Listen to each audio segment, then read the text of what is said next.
Welcome back to Talking Fitchburg. You can see we're not in the studio this time. We're out on location, and we're at a familiar place. We're at the McKee Farms apartment with my friend, the bird. What's the bird's name? Mr. Bean. Mr. Bean. Pretty cool bird here. But also another great guest. It's Emily Uck from Independent Living, and that can only mean one thing. We're talking safety. Love it. Correct, yes. That's like our motto of this show, It is. Emily. So today, what we're going to be dealing with is getting in and out of a chair, Right. which we'll talk about in just a little bit. But first, what is independent health care to start with? Sure. So it's a part of our independent living organization. They do go into homes. They do home health care. So that might include physical therapy, occupational therapy, speech therapy, and also nursing. So oftentimes after an illness or any sort of troubles you might have, we kind of come in and make sure you're safe and maybe get you stronger and healthier. And then we spent a lot of time talking about home modifications. So Yes. what's the difference on that front? Right. So I guess home modifications comes in and kind of helps make the environment safe. So all of those exercises you learn and all of those just skills you learn physically, we can kind of help make sure you're safe in your home by modifying it with grab bars and ramps, things like that. And we've spent a lot of time talking about that on this show. So today we're lucky that we have Sandy, and she's the Director of Independent Living and Physical Therapist here. And she's going to show us some tips on getting in and out of the chair, making it a little bit easier for you. Well, I was going to start, unfortunately, sometimes as we get older, something simple as getting in and out of a chair can get more difficult for us.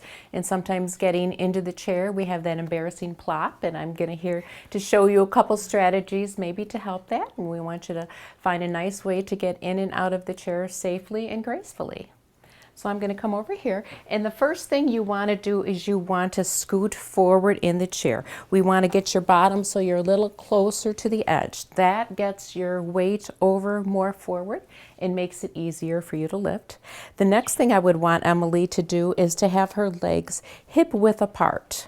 That will ensure once she does stand up, she's going to have better balance and a good base of support.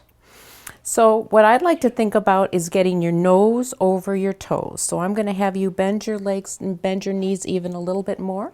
Think about getting your nose over your toes, which is mean you're going to lean forward. You can use your arms up on the chair, and up you go. And perfect. That was great. And then now to get back into the chair, you want to back up until you can feel the chair in the back of your legs. And you got your feet hip width apart again, and with your arms you can reach back for the arms of the chair, bend at the hips and the waist, and down you go. And that was perfect. One thing I have people do is to use their back and then to use their arms and come up to get their nose over their toes. Another thing they can do is kind of scoot one side to the other side. You're kind of rocking from one cheek to the other cheek to get up. So remember the days when you used to have a right leg and a left leg, and now unfortunately maybe you have a good leg and a bad leg. Well, Emily right here has a bad leg, and it's the right side. So for her to get out of a chair, we're going to do it a little bit differently. We're going to have her scoot forward while keeping that right leg straight out in front of her. And then she's going to lean forward, relying mostly on the left leg as she stands up. And perfect. And sitting down, she would do the same sequence, just backwards. She would extend that leg out as she sat down. And perfect. Okay, so now I'd like to show you a few exercises that would be helpful to make sure that you're always able to get in and out of the chair on your own. One thing I like to teach people is to get in and out of the chair 3 times in a row slowly. And so we'll scoot forward again. And I'm doing a nice, slow, controlled motion. And going nose over toes and using my arms. And that's 2.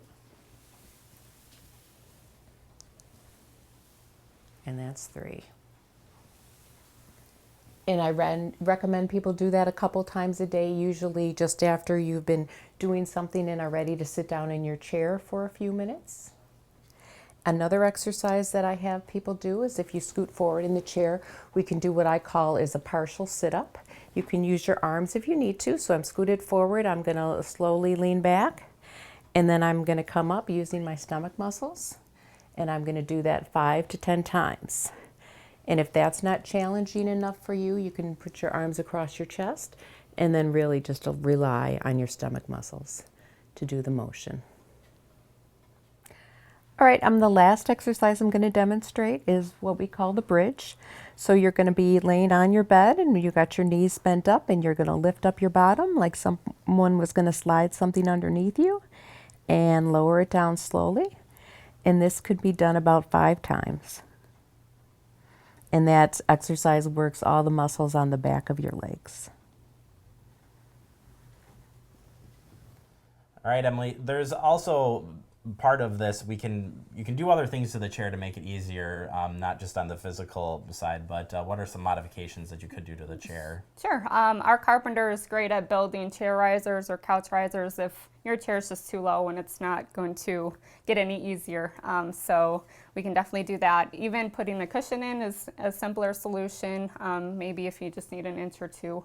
And just also back cushions also help in case your chair is just very deep and it's just challenging to get out of. Sure.